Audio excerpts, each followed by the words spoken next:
Hey, she say, do you love me? I tell her only partly. I only love my bed and my mom. I'm sorry. 50 dub, I even got it tatted on me. 81. Welcome back, sports gamers. It's the Natural. I'm here with Rico, the 2K analyst, here to discuss the major changes that were announced yesterday about the NBA 2K League. The second phase of the qualifying round has been announced there. It will run from February 2nd to February 21st. All the players who won their 50 games during January's 2K League qualify will move on to the Combine. Eligibility, they do have to meet age requirements. A player must be at least 18 years old to during the calendar year the player draft is held, and has to graduate from high school. Or if they did not graduate high school, there has to be a player that's graduated from high school in that class or graduating from that class. So you need to be 18 and your class must have graduated though. So those are the age requirements. Rico, what are your thoughts on that? How do you feel that will affect the age eligibility for the players going forward in the league? Well, it's already a few players that are great that won't be able to participate in this first season. I kind of expected that, but coming from these leagues, they're going to want players that are mature and of course graduate from high school, so they'll be able to travel and participate with the team fully. Okay, so another thing, the entry, the league qualifier will automatically see a new menu item, NBA 2K League Combine, within the game there. Also, one big thing that people are looking for, the online application. It will be made, the date's been pushed back. It will be made available in February. That means you only need your 50 wins to advance to the NBA 2K League Combine in February, and that's when the online application will come up. What do you feel about that, Rico, as far as the application and stuff getting pushed back from the initial date was going to be this month? Well, I'm not sure on why they did that. Probably because they probably have some technical issues. But I'm kind of curious on the dates and the time frame that these guys are doing it, because it looks good for the guys in the U.S. But for the guys overseas, I'm looking at these times. It looks like time zones in Germany and things like that. It looks like they have to get up like at 3 o'clock in the morning, 4 o'clock in the morning, and play these games, because they need to get 40 games within certain days. Let's get right into that. The key dates. There'll be 12 playing windows available February 2nd to February 21st, and all Combine players must take place during these windows. And there's various windows I'll show on the screen here. From 8 p.m. to 12 a.m., 2 p.m. to 8 p.m. You can see it there. I'll display that on the screen. So those are the player windows that they have to play in. So you're saying that it's fine for U.S. members, but international players will have a tough time meeting these windows? Yeah, correct. Because just a simple fact off the times, like I said before, Germany, I'm looking at one of these time zones. It's like, I think it's 4 o'clock Eastern, 5 o'clock Eastern. I think it's like 3 o'clock over there in Germany, and they have to get up in the morning and compete at like 3 o'clock in the morning, which is kind of tough. Wow. Another big major thing was the expansion of the player pool. 2K League expanded the player pool from 85 to 102 to allow for roster flexibility. So the Combine will now identify the top 102 players for each of the 17 teams participating. How do you feel the expanded player pool? I mean, that's obviously good for the players because more people are getting in, but how else does that affect things as far as going forward and team strategy and things? In my opinion, I think it's great for all 17 teams. It kind of takes the pressure off, of these scouts and managers, coming in the first season. Just in case, somebody gets sick, family issues, or just, want to do some rotations on performance-wise. But overall, in my opinion, I think it's a great idea. NBA roster, but it's room for error in the first season of the NBA 2K League.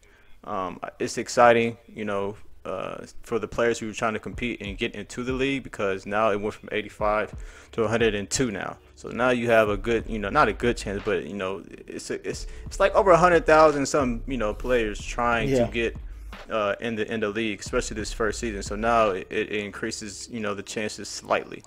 Yeah, definitely. Another requirement, the participants must play a minimum of 40 games using their primary position: point guard, shooting guard, small forward, power forward, center. And also they have standard archetypes that they have here. I'll show you guys that they must play with their in the selected position. You must have these certain archetypes. Have the complete list. Point guards. They have certain archetypes: shooting guard, small forward, power forward, center. Like 1, 2, 3, 4, like five or six each per one there that they have to use. I mean, there's hundreds of archetypes in 2K. Why do you think they settled on these here for each position? Just, you know, kind of stop the cheese. You know, it's a certain position like the, you know, the pure point forward 6'10". It's kind of not hard to guard, but it's really challenging to guard. I think the 2K League did very well when it comes to on these presets and these certain archetypes that these guys can use. Now, in my opinion, as a viewer, as an analyst, and a scout, I want to see how these guys respond to these set presets and these certain archetypes. It's going to be kind of cool to see if you actually have IQ. If these guys actually have IQ, you know, to compete against the best of the best, and especially in the combine. Yeah, definitely. Actually, they'll be tracking. There will not be a leaderboard. However, participants will be able to view statistics and highlights of their games throughout the combine. Also, they announced during the combine, 2K League will measure high-level statistics such as points, rebounds, assists, as well as more in-depth statistics such as shot release time, pass to assist, and block efficiency.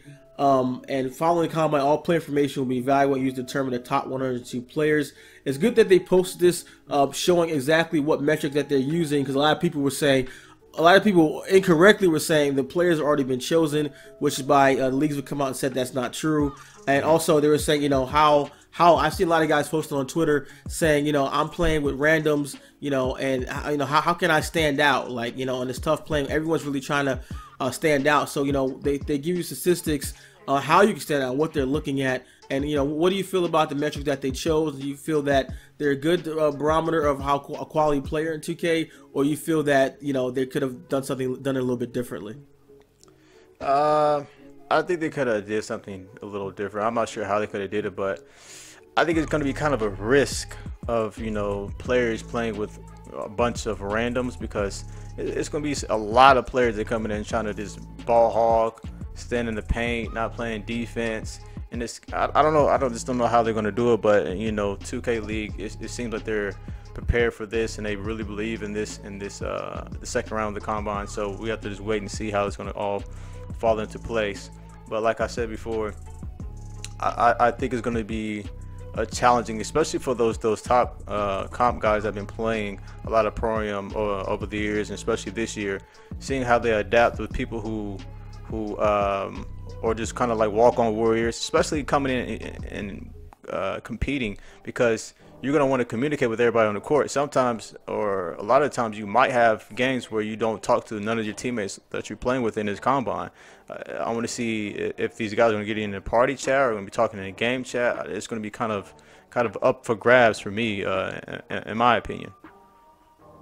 Yeah, how does someone, you know, back to the archetypes, how is someone who doesn't play one of these archetypes they have to, you know, switch over and then start playing one of these ones that are set for them? I mean, like I said before, I say this all the time on Twitter. If you're an elite player, you can adapt to any archetype, any role. So, like I said before, I'm really excited to see how these guys, or if these guys can adapt in any new role that they have to take in these new presets. Okay. Is there anything that you feel that you want to talk about these new combine information that came out that we haven't spoke about already, or your thoughts on the 2K combine in general? I'm really concerned about the overseas players. Like I said, there's these time zones. I think it's gonna be kind of hard on those guys. I'm also really concerned about how the communications are going to go, because they're going to be playing, like, the first round you could play with a team of guys, like your friends or whatever it might be. This time you're going to be put in a game by yourself with 4 other randoms. So I'm going to be concerned on if somebody is like ball hogging or just trolling, or not communicating with you at all, it's going to be kind of hard to, you know, it's a team game. You're going to need all 5 people together on the same page, especially in the second round combine. You're going to have great numbers. You're going to have communication. So it's going to be kind of interesting to see how this second round goes. But at the end of the day, I'm excited. I'm very, very excited for this community. Yeah, that's great. I mean, I think everyone is, just how they're doing this. They're really in uncharted territory as far as sports games, especially, and how they're going through this. So it's interesting to see how it plays out. I think a lot of people are going to be surprised at smaller time guys who make it that aren't well as known. Everyone's assuming that whoever has the most clout or followers will automatically be in, and the small time guy might not make it. But the way I'm seeing here from how they laid this out, that might not be the case at all. Yeah, I agree. It's going to be a lot of top guys that we're used to seeing in these pro-am leagues not being drafted. I know there's going to be some guys who are going to be frustrated not seeing their name being called. But in my opinion, I think it's going to be a few overseas guys get drafted and a few unknown and underrated guys getting drafted here, especially with the 6-man news being out. I think it's going to be some shockers. Yep, totally agree. I appreciate you joining me, man. Hopefully we can do this again and bring more 2K League information to all you guys out there. Make sure if you did like the video, drop a like and subscribe for more NBA 2K here at sportsgamersonline.com. It's The Natural with Rico the Analyst, and we're out. Was in the bando a long time. Need to get the Lambo and drive. I was in the